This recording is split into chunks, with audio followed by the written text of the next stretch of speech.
Hello, j'espère que vous allez bien. Aujourd'hui, on se retrouve pour une vidéo un petit peu particulière. On se retrouve plus précisément sur une vidéo centrée sur des éléments culturels, des éléments politiques, une sorte d'introduction à ce qui se passe actuellement dans les médias au sujet de l'information. Dans le dernier bilan culturel, j'ai mentionné le film Média Crash et j'ai mentionné plusieurs fois l'Instant M sur France Inter, qui est en fait une émission de radio que vous pouvez retrouver en podcast sur inter.fr et un petit peu partout sur les plateformes, j'ai envie de vous dire. Et dans l'Instant M, on va interroger sur l'actualité médiatique. Et c'est une émission tellement intéressante, tellement enrichissante si ce sont des sujets d'actualité qui vous intéressent. L'information et les médias aujourd'hui sont en crise dans le sens où on a déjà vu énormément de crises médiatiques. On a énormément vu de crises de l'information, mais actuellement, on est à une ère qui n'est plus assez pérenne pour les médias publics. Je m'explique. L'information et les médias, ce sont des biens qui sont en soi publics dans le sens où quand vous écoutez Radio France, quand vous regardez la télévision de France Télévisions, ce sont des contenus gratuits qui sont délivrés à tous les Français à partir du moment où ils ont accès à la télévision ou à la radio. Il se trouve que offrir une information fiable, de qualité rigoureuse et gratuite, c'est l'engagement que porte Radio France dans la charte de son site, mais bien, je cite, « Offrir une information fiable, de qualité rigoureuse et gratuite, tel est l'engagement des 7 antennes nationales et 44 stations locales de Radio France, conformément à leur mission de service public. » Il y a également le ministère de l'Information qui a laissé un PDF qui explique que les médias, ce sont à la fois la radio, que ça soit Inter, France Culture et tout le reste, France Info, France Météo, tout ce qu'il y a qui est développé sous Radio France et la télévision, donc France Télévisions, à savoir France 2, France 3, France 4 qui est maintenant Culture Box, France 5 et ce qui était anciennement France 24 et qui est maintenant France O, si je ne dis pas de bêtises. Ensuite viennent les médias privés.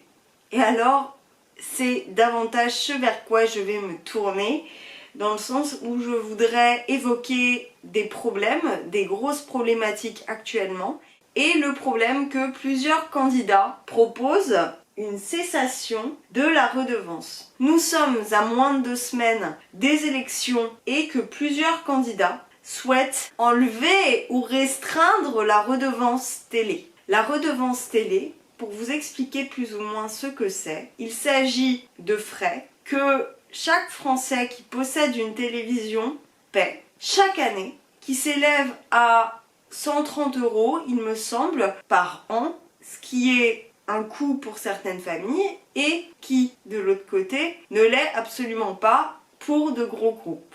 Derrière, on a toutes les chaînes d'infos que vous pouvez évidemment retrouver gratuitement. Vous ne payez pas le poste de télévision et le câble de télévision qui vous permet d'être raccordé à la télévision. Ensuite, qu'est-ce que le monde de l'information ? Le Monde expliquait quel était un média français et qui possède quoi. Les titres de presse écrite papier à diffusion nationale de type généraliste, économique et politique, les titres de la presse quotidienne régionale, la télévision nationale et quelques chaînes de télévision locales, les canaux de radio à portée nationale et certains sites d'information en ligne. Viennent les informations indépendantes comme le Canard enchaîné, l'équipe au niveau sportif. Nous avons limité les liens capitalistes aux principaux actionnaires. Ça me permet d'aller un petit peu plus loin dans cette introduction On va se centrer sur la télé. Est-ce qu'il y a la télé? Voilà. Ils évoquent évidemment que les grands groupes, c'est-à-dire le groupe TF1, qui regroupe TF1 et M6, qui est possédé par Bouygues, qui sera sûrement racheté par quelqu'un d'autre, mais je vais y venir. Il se trouve aussi que Arte est partiellement dans ce cas, dans le sens où ça appartient ensuite à un média allemand qui paie à 50% Arte en Allemagne et qui, de l'autre côté, est financé gratuitement en contenu français en France. Donc là aussi, il fait partie d'un média public qui appartient à l'État et donc nous payons la redevance pour Arte. La famille Dassault a également tout un groupe de presse. L'Express est détenu partiellement par 2 groupes de presse, dont Dassault et Veille. Patrick Drahi a plusieurs chaînes de radio, mais il a également BFM TV. Gochne a le groupe Capital et donc Libération. La famille Mon a également le groupe M6, racheté par le groupe TF1. Donc, ils évoquent celui que je veux évoquer plus amplement. Et il s'agit de Monsieur Bolloré, qui en fait détient beaucoup de choses. Il y a également Monsieur Pinault, il me semble, qui a plusieurs groupes et qui maintenant a la fondation Pinault, qui est située à côté des Halles à Paris et qui est la Bourse du Commerce. Tous ces grands groupes font partie de plusieurs enchaînes de presse, de radio, d'édition, maintenant pour certains, et bien évidemment de télévision comme je viens de l'évoquer. Ce qui se passe actuellement, c'est qu'il y a une concentration des médias. C'est un processus au cours duquel quelques individus ou organisations accroissent progressivement leur contrôle sur les médias de masse. Différence entre médias privés et médias de service public. Un média privé est régi par une société / une entreprise, en l'occurrence ce sont des groupes, qui ont un but lucratif. Lorsqu'il est gratuit, télé ou radio, il est financé par des partenaires, mais surtout par la pub. Avant, TF1 et l'un de ses dirigeants disait que le temps d'antenne de pub que vendait TF1, c'était du taux de cerveau disponible. Le président de TF1 y livrait sa conception du métier. Voici l'extrait de la polémique. À la base, le métier de TF1, c'est d'aider Coca-Cola par exemple à vendre son produit. Or, pour qu'un message publicitaire soit perçu, il faut que le cerveau du téléspectateur soit disponible. Nos émissions ont pour vocation de le rendre disponible, c'est-à-dire de le divertir, de le détendre, pour le préparer entre 2 messages. Ce que nous vendons à Coca-Cola, c'est du temps de cerveau humain disponible. C'est exactement ce qui se passe avec la pub.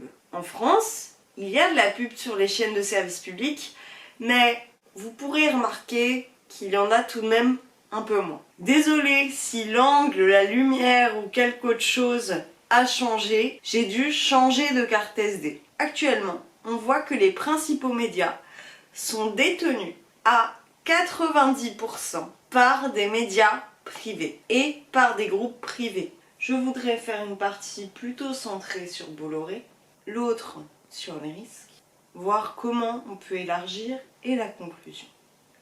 Donc Bolloré actuellement, qui a le groupe Canal, qui a Europe 1, qui a CNews, qui a Hachette, parce que maintenant il a réussi à obtenir le groupe Editis, qui a plusieurs maisons d'édition, de ceux à qui appartiennent Hachette, et je reviendrai sûrement sur ces groupes d'édition. Il ambitionne l'acquisition de M6 et tout le groupe M6 TF1. Mais il ambitionne également, et c'est le point qui me pose encore plus souci, il ambitionne la possession des groupes d'information publics, donc Radio France, France Télévisions, tous ces intermédiaires, toutes les chaînes privées posent la question de la liberté d'expression et de la liberté des journalistes, qui a déjà évidemment été remise en cause précédemment lorsqu'on a vu des manifestations dans la rue pour cette loi qui voulait enlever le droit pour la presse de filmer les policiers lors des manifestations. Il est l'actionnaire majoritaire du groupe Bolloré et d'Universal Music. Il est également l'ancien président du conseil de surveillance de Vivendi et du groupe Canal+. Il acquiert Canal+ en 2015, ce qui embraye avec la suppression de plusieurs programmes tels que le Grand Journal, le Petit Journal, les Guignols de l'info, l'Effet Papillon et le Zapping. Il faut savoir que les Guignols de l'info, ça faisait 30 ans qu'ils étaient sur Canal. Ce sont en fait des caricatures des politiques et de l'actualité qui s'élevaient quasi au rang des Simpsons aux États-Unis. Et moi-même, j'ai grandi avec les Guignols de l'info. Et je pense qu'on est plusieurs à avoir grandi avec ça parce que c'était un programme d'information qui passait en clair. Il a également obtenu en 2016 iTélé, qui était un média et une chaîne qui étaient en fait beaucoup moins dans le contenu que fait actuellement cette chaîne, qui a été renommée CNews. Là aussi, ça va être un des points que je vais évoquer dans Bolloré.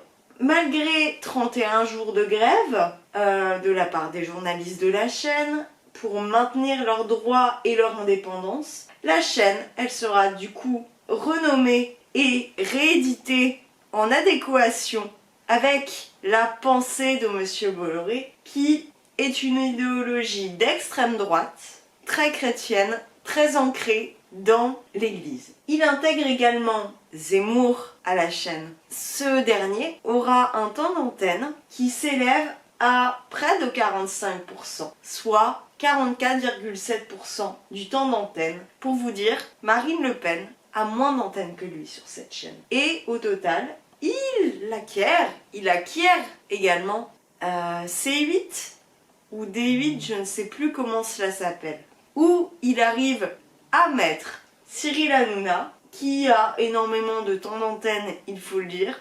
Et pour vous donner une petite échelle des candidats politiques sur ces chaînes, sur toutes les chaînes de télévision, il y a Emmanuel Macron qui s'élève à 22,5%, Le Pen à 7%, Hidalgo à 3%, Ciotti à 2%, Jadot à 1,3% et Mélenchon à 1,2%. C'est un article de Télérama qui est publié en février ou en janvier.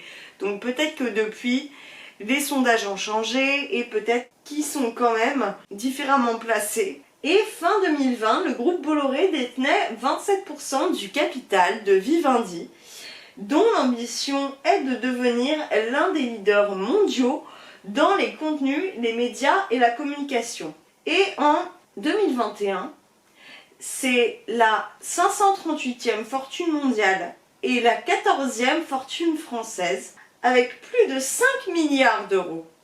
Et il envisage de se fusionner entre TF1 et M6. Je reviens sur l'édition. Il est en possession de la maison d'édition Hachette, le leader de l'édition française, qui comprend notamment Grasset, Stock, Fayard, Calman Levy, J.C. Lattès, Larousse, Hatier, Le Livre de Poche.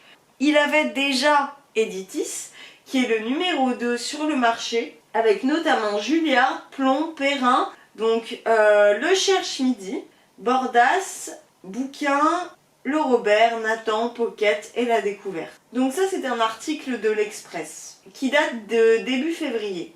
Donc comme je l'ai dit, il dérive vers l'extrême droite.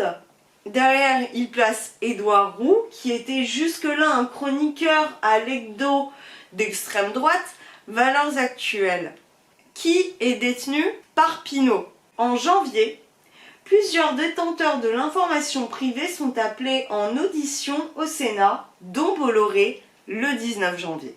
Pourquoi autant financer l'info alors que ce n'est pas sa spécialité initialement? C'est un financement qui, comme je l'ai dit, est celui de la pub. C'est un groupe publicitaire qui est détenu par son fils.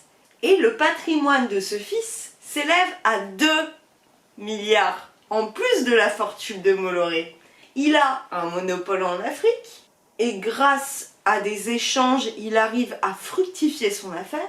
Et le groupe Bolloré, il y a environ un tiers de ses actions.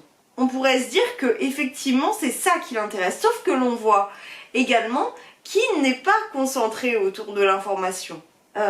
Mais pourquoi il s'intéresse à tout ça? Grâce à l'influence qu'il détient, grâce à ses chaînes d'infos. Le succès de CNews, c'est du gain de temps de cerveau disponible, tout comme TF1 l'avait précédemment. C'est une autorité de la concurrence, c'est la contribution de médias à l'opinion et c'est une obstruction de conscience. Est sorti Media Crash, dont je vous ai déjà parlé, qui est sorti en février et qui était programmé dans 50 salles à l'époque. Dans l'une des premières enquêtes qui est sortie, une enquête exclusive de France 2, qui est réalisée par Stéphane Sidbon-Gomez. Bolloré, donc, s'en prend en justice contre lui, 2 mois après la diffusion de l'émission. Il y a 40 attaques envers des journalistes qui dénoncent les directions éditoriales d'extrême droite et les affaires frauduleuses de Bolloré. Il faut dire quand même que ça a un poids derrière et que des médias dénoncent ça, ce n'est pas rien. Le premier reportage, il me semble, qui est sorti, c'est celui de Reporters sans frontières, qui est disponible sur YouTube. Toutes les informations que j'ai et que j'ai conservées vous seront données en barre d'infos. Il a recours au service de Monsieur Michel Calzaroni, ancien directeur de la communication du Conseil national du patronat français, donc CNPF, qui possède la société DGM Conseil. C'est une mission pour la création de la chaîne Direct 8, donc au futur C8 que l'on connaît. Le conseiller favorise l'alliance entre Bolloré et Le Monde dans le quotidien gratuit Matin Public, lancé en 2007 et dont le milliardaire prendra rapidement le contrôle complet. Voilà. Il y a une politique de financement des films mise en place dans les années 1980 par Canal+. Du coup, vu qu'il possède le groupe Canal+, il possède également la ligne éditoriale des artistes qui sont publiés sur la chaîne et des contenus que produit Canal+, et qui sont référencés Canal+, et tout le groupe Canal derrière. Il y a une hostilité envers les artistes. C'est-à-dire qu'un artiste qui est engagé ne sera pas nécessairement sur cette chaîne, sauf si Canal+ fait le point relais avec des chaînes qui sont disponibles gratuitement à la télévision. Il y a clairement un choix dans la médiatisation et on l'a déjà vu antérieurement avec tout le groupe qui était avant détenteur du Petit Journal, du Grand Journal et des Guignols de l'Info. Avec ses actions en Afrique, il emploie des mineurs et les fait payer pour faire croire qu'il est majeur. Et il est en procès pour procédure abusive par le Sénat. Il y a même la commission d'enquête qui est sur leur site et elle est sur YouTube. Il est validé par plusieurs acteurs politiques. Déjà, on peut évoquer que Zemmour, il l'a placé dans l'information. Il l'a pas placé en politique. Mais pendant son audition au Sénat, il en a parlé comme « Je ne savais pas que Zemmour serait président de la République ». Donc il le place déjà en tête. Mais il est validé par plusieurs acteurs politiques, donc Monsieur Madelin, son aubonne au cercle de l'industrie de Monsieur Dominique Strauss-Kahn, il prête son yacht à Sarkozy, qui était fraîchement élu à l'époque. Balladur est nommé vice-président du groupe Bolloré en 2000 et animateur de l'émission Parole d'Afrique sur C8. Galvani, qui est nommé en 2003 au comité stratégique du groupe. Monsieur Kouchner et Monsieur Barnier, ou encore Monsieur Borloo, ont un lien avec lui. Il y a également Madame Pécresse, parce qu'on a parlé de Zemmour, mais son père présidait la filière Bolloré Télécom. Et Hollande, avec Bernard Poignant, qui était son ancien maire socialiste à Quimper, il est ami avec Bolloré depuis 30 ans.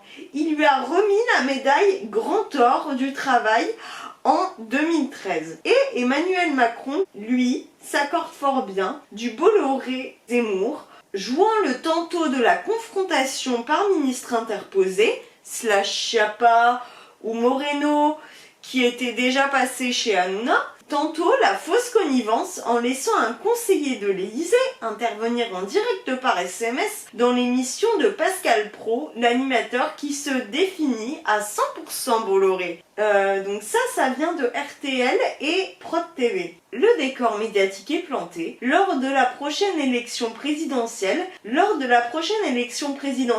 l'électeur téléspectateur pourra choisir entre le président sortant et un attelage composé d'un capitaliste réactionnaire et d'un journal xénophobe, tous l'air calibrés pour l'ère du libéralisme autoritaire. Donc ça, c'est un article de Madame Benilde, qui est journaliste, auteur d'On achète bien les cerveaux. Les autres milliardaires qui ont des actions illégales ont également, pour certains, des pièces possiblement en diffamation et falsifiées contre un journal. Et donc, ce qu'ils ont fait, c'est qu'ils ont mis des lois antérieures sur des accusations, sur en fait de faux papiers du Sénat, qui étaient de fausses preuves, qui montraient en fait les actions susdites par le groupe.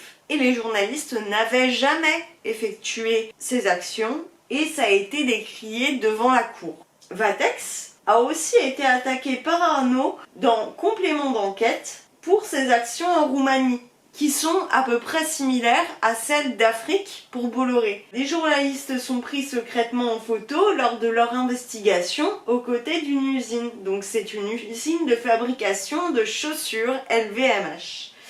Ces directives, clause de conscience, ligne éditoriale, Bolloré contre la liberté des journalistes et il appartient à une idée catholique traditionnelle, comme je l'ai dit antérieurement. Pour élargir, il y a un questionnement de l'exception culturelle qui arrive à la dimension patriotique des médias français. Et il tente de rassembler cette opinion-là et de concurrencer les groupes de SVOD internationaux, ce qui est clairement impossible. Je vais y revenir, mais les grosses chaînes internationales et les gros groupes de VOD internationaux, type Netflix, Amazon et tout ce qui s'ensuit, ils ont une hauteur au niveau des taux qui est incommensurable. Et là, ça va aussi revenir sur la chronologie des médias. Et là, ça va plus revenir autour du cinéma qui est questionné, qui est aussi très questionnable quant au fond et les contenus qui sont donnés par les groupes de SVOD. Il y a tout de même un accroissement au niveau français, notamment avec TF1, mais c'est dû à la bonne santé du marché publicitaire et du développement sur d'autres médias, donc numérique, presse, GAFAM. Il y a une pluralité des supports qui donne une meilleure rentabilité ou une rentabilité plutôt stable au groupe. D'autant plus étant donné qu'ils gagnent en visibilité. C'est la même chose pour les gros groupes, type la fusion de TF1 et de M6, ça a beaucoup aidé. Mais il y a une énorme inquiétude à ce sujet-là, parce que ça pose des questions économiques évidemment, mais une possibilité de maintien du pluralisme d'expression, d'information à la télévision et 3 de radio. C'est-à-dire qu'il y a 62% de fusion qui est entre TF1 et M6, donc il y a un rapprochement de 2 rédactions, donc TF1 et LCI, et RTL et M6, donc c'est un sacrifice. TF1, ça s'élève à 400 journalistes, et M6 à 80. Donc c'est clairement un sacrifice de l'information et de la profession. TF1, au niveau de l'information, on va y revenir parce que c'est énorme. Et je reviendrai dans une autre vidéo sur les risques parce que la vidéo fait déjà 1 heure. Mais déjà, LCI et TF1, il y a un 13h au niveau de l'information. Il y a M6, il y a M6 avec le 12-45, donc c'est déjà 62% d'information à la mi-journée. Et il y en a 74 au total. Pour vous donner un ordre d'idée. La radio et la télé publique, à la mi-journée, il n'y a que 34% et le soir, il n'y en a que 52%. C'est le bilan, finalement, d'une info, donc des journaux, et la fusion en faveur de la pub, plus la fréquence qui est le visionnage le soir. Il y a une concentration sans précédent au niveau de l'information. Il y a un risque de suppression de programmes politiques qui sont affirmés et une diversité. Il y a un poids considérable dans l'expression de pensée et d'opinion. C'est une fusion au détriment de la liberté d'expression, notamment sur les médias publics, comme je l'ai dit précédemment. Et la question que ça pose, c'est vraiment, il faut essayer de faire en sorte en fait que la redevance supprimée, ça ne passe pas pour vous dire CNews appartenant à Bolloré, je vous laisse deviner où Éric Zemmour se place, il souhaite supprimer l'information publique. Il l'a déjà dit lui-même dans l'entretien qu'il a effectué au sein du journal de 8 heures sur France Inter. Je vous laisserai écouter en podcast, c'est délectable. Et vous pourrez sûrement retrouver ça en article ou sur YouTube. Sur ce, je vous laisse décider du nombre de médias que vous décidez de regarder, de rester sur la plupart du temps des médias publics qui sont gratuits et de vous battre pour vos idées, notamment pour une presse, une information et les médias qui sont publics et qui sont indépendants. J'espère que cette vidéo vous a plu. Elle n'est que le reflet de ce qui se passe actuellement à la télévision. Je ne suis pas détentrice de toute l'information et je vous laisse vous référer aux articles et aux sources que je mettrai en barre d'infos. En tout cas, j'espère que j'ai pu vous éclairer si vous n'aviez aucunement connaissance de tout ça. Ça vous permet aussi de voir certains des candidats qui se placent par rapport à ces éléments qu'il est indispensable de connaître et pour lesquels il est nécessaire de se battre. Parce que personnellement, je suis pour l'information publique. Je suis pour la gratuité et je suis pour une information qui soit le plus véridique possible. Et les chaînes d'information publique, elles arrivent à délivrer un minimum de liberté sur leurs antennes. Et il faut conserver ce genre de choses. Et voilà, je veux juste exposer des faits. J'espère juste ouvrir le débat et l'information autour de ces questions pour le grand public. Parce que YouTube, c'est un contenu, on voit moins ça. Donc si vous avez trouvé ce contenu enrichissant, je vous laisse commenter, aimer, me retrouver sur le reste de mes réseaux sociaux. Je parle principalement de culture, je fais des vlogs. Je suis plutôt centrée sur le cinéma et la littérature. Je vous laisse me suivre sur tout le reste. On se retrouve bientôt pour d'autres vidéos, un petit peu moins détaillées, je suppose. Allez, ciao!